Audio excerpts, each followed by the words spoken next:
আপনি যে কোনো অবস্থানে থাকেন না কেন সবসময় সতর্ক হওয়া দরকার, না হলে কখন কি হয়ে যাবে টেরও পাবেন না।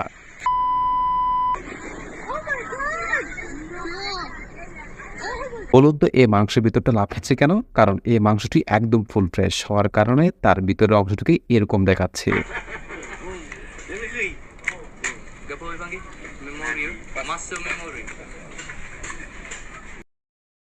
এই ভদ্রলোক মোটরসাইকেল চলার সময় তার কুকুরকে দিয়ে রাস্তা পরিষ্কার কাজে ব্যবহার করতেছে।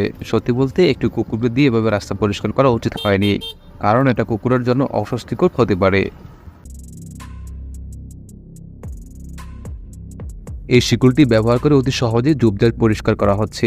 শিকলটি সাধারণত একটি শক্তিশালী যন্ত্রের সাথে সংযুক্ত থাকে এবং এসব ঝোপঝাড় পরিষ্কার করানোর কাজে ব্যবহার করা হয়ে থাকে।